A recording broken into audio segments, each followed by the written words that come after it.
கிறிஸ்துவில் பிரியமான சகோதர சகோதரர்களே, இன்றைய முதல் வாசகத்தின் வழியாக இறைவன் நமக்கு கொடுக்கிற செய்தி, நாம் ஒவ்வொருவருமே கடவுள் மீது கொண்ட அன்பினால் இந்த நற்செய்தி அறிவிப்பு பணி, நமக்கென கொடுக்கப்பட்ட அந்த தனிப்பட்ட பணியை நாம் நிறைவேற்ற வேண்டும் என்ற ஒரு செய்தியைத்தான் இன்றைய முதல் வாசகம் மிக தெளிவாக நமக்கு சொல்கிறது. அன்பார்ந்த சகோதர சகோதரர்களே, சீனாவிலே முதலாக ஆண்டவருடைய நற்செய்தியை அறிவித்த ஒரு பாக்கியம் அல்லது பெருமை அட்சன் டெய்லர் என்ற அந்த மறை போதகருக்குத்தான் சொந்தம். இவருடைய இந்த நற்செய்தி அறிவிப்பு பணியால் கவரப்பட்ட ஏராளமான இளைஞர்கள் ஒரு நாள் ஒன்று கூடி அவரிடத்திலே வந்து, நாங்களும் நற்செய்தி அறிவிக்க செல்கிறோம் என்று தங்களுடைய ஆர்வத்தை வெளிப்படுத்தினார்கள். அப்பொழுது அந்த மறை போதகர் அவர்களை பார்த்து, சரி, ரொம்ப சந்தோஷம், நீங்கள் எல்லாம் வந்திருக்கீங்க, ஏன் ஆண்டவருடைய நற்செய்தி அறிவிக்க வேண்டும் என்ற ஒரு ஆர்வம் உங்களுக்கு வந்தது, காரணத்தை நான் தெரிந்து கொள்ளலாமா என்று கேட்டார். அப்போது ஒருவர் சொன்னார், இது என்ன பெரிய விஷயம், நற்செய்தியில் ஆண்டவர் சொல்லியிருக்கா, உலகெங்கும் சென்று படைப்பிற்கெல்லாம் நற்செய்தியை அறிவியுங்கள், எனவே தான் எனக்கு ஆண்டவருடைய நற்செய்தி அறிவிக்க வேண்டும் என்ற ஒரு ஆர்வம் இருக்கிறது என்று சொன்னார்.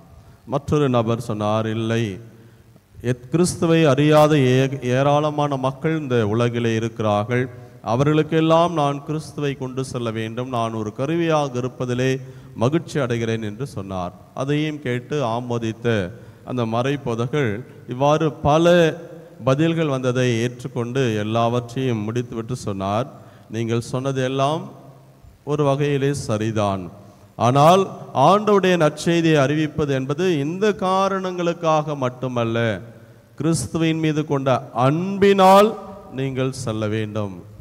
ஏனென்றால் ஒருவேளை இந்த கிறிஸ்துவின் மீது அன்பு இல்லாமல் இந்த காரணத்துக்காக நீங்கள் நற்செய்தி அறிவிப்பணியை செய்தீர்கள் என்று சொன்னால், அதிலே ஒருவேளை தோல்விகளோ கஷ்டங்களோ துன்பங்களோ வருகிற பொழுது நீங்கள் ஒடிந்து போவீர்கள், துவண்டு போவீர்கள். எதை செய்தாலும் கிறிஸ்துவனுடைய அன்பின் காரணமாக நீங்கள் செய்யுங்கள், அப்போது எல்லாவற்றையும் உங்களால் தாங்கிக் கொள்ள முடியும் என்று அந்த மறை போதகர் அந்த இளைஞர்களுக்கு அறிவுரை சொன்னாராம். அன்புக்குரிய சகோதர சகோதரர்களே, கிறிஸ்துவின் மீது கொண்ட அன்பினால் நாம் எல்லாருமே அழைக்கப்பட்டிருக்கிறோம். எதற்காக? கிறிஸ்துவினுடைய அந்த நற்செய்தியை அறிவிப்பதற்காக. இன்றைய முதல் வாசகத்திலே தூய ஆவியாரால் தூண்டப்பட்டு பவுல், பர்னபா இந்த இரண்டு பேரையும் தனிப்பட்ட பணிக்காக நீங்கள் ஒதுக்கி வையுங்கள் என்று ஆண்டவர் தெளிவுபடுத்துகிறார். அந்த தனிப்பட்ட பணி என்ன என்று பார்க்கிற வேளையிலே பிற இனத்தாருக்கு நற்செய்தி அறிவிக்கின்ற பணியைத்தான் பவுலும் பர்னபாவும் செய்கிறார்கள். தங்களுடைய தூதுரை பயணத்தை ஆரம்பிக்கிறார்கள். எனவே இதிலிருந்து நாம் கற்றுக்கொள்ளக்கூடிய செய்தி என்ன? இந்த நற்செய்தி அறிவிப்பு பணி என்பது கிறிஸ்துவின் மீது கொண்ட அன்பினால் தூண்டப்பட்டு நாம் செய்ய வேண்டும், முதல் காரியம். இரண்டாவது, அது ஏதோ தனிப்பட்ட நபருடைய ஒரு சொத்தாக உரிமையாக கருதக்கூடாது. இது ஒரு கூட்டு ஒருங்கியக்க திரு அவை என்று இன்றைக்கு நம்முடைய திருத்தந்தை அவர்கள் அறிவுறுத்துவது போல கூட்டு முயற்சியாக இருக்க வேண்டும். நான் என்னுடைய என்ற இந்த சுயநல புராணத்தை பாடாமல், நற்செய்தி அறிவிப்பு என்பது ஏதோ குருக்கள் கன்னியர்களுக்கு மட்டுமான ஒரு தனிப்பட்ட பொறுப்பு என்பதை நாம் விலக்கிவிட்டு, எல்லாருமே இந்த ஆலயத்திலே நாம் சிறு குழந்தையாக இருந்தபோது நம்முடைய பெற்றோர், ஞான பெற்றோர் நம்மை தூக்கி வந்து அந்த திருமுழுக்கு வழியாக கடவுளுடைய சுவிகார பிள்ளையாகவும் இந்த தல திருச்சினுடைய உறுப்பினராக நம்மை மாற்றினார்கள். அப்பொழுது குருவானவர் பல சடங்குகளை செய்கிறார். அதிலே மிக முக்கியமான ஒரு சடங்கு, அந்த குழந்தையினுடைய காதிலும் நாவிலும் சிலுவை அடையாளம் விட்டு அந்த குருவானவர் சொல்லக்கூடிய வார்த்தை, ஆண்டவருடைய வார்த்தையை நீ காதால் கேட்கவும், கேட்ட அந்த வார்த்தையை நாவால் அறிவிக்கவும் அவரே உனக்கு அருள் செய்வாராக.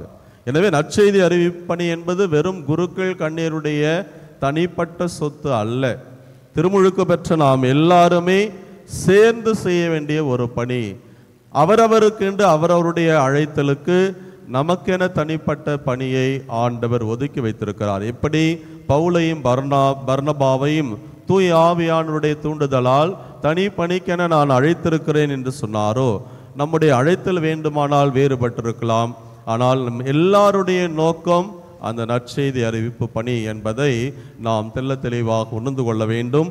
அதைத்தான் இன்றைய முதல் வாசகத்திலே ஆண்டவர் அறிவுறுத்துகிறார் என்பதை உணர்ந்து, என்னுடைய வாழ்வில் எனக்கென ஆண்டவர் தனிப்பட்ட ஒரு காரணத்துக்காக என்னை அனுப்பியிருக்கிறார். எனவே இந்த நற்செய்தி அறிவிப்பு பணியை என்னுடைய பெயருக்காகவோ புகழுக்காகவோ அல்ல, கிறிஸ்துவின் மீது கொண்ட அன்பினால் நான் என்றைக்கும் என் வாழ்நாள் முழுவதும் என்னுடைய வார்த்தையாலும் வாழ்க்கையாலும் நான் செய்வேன், அறிவிப்பேன் என்ற அந்த உத்வேகத்தோடு தொடர்ந்து இந்த திருப்பலியிலே பங்கெடுப்போம். இறைவன் இயேசு நம்மை நிறைவாக ஆசீர்வதிப்பாராக. ஆமென்.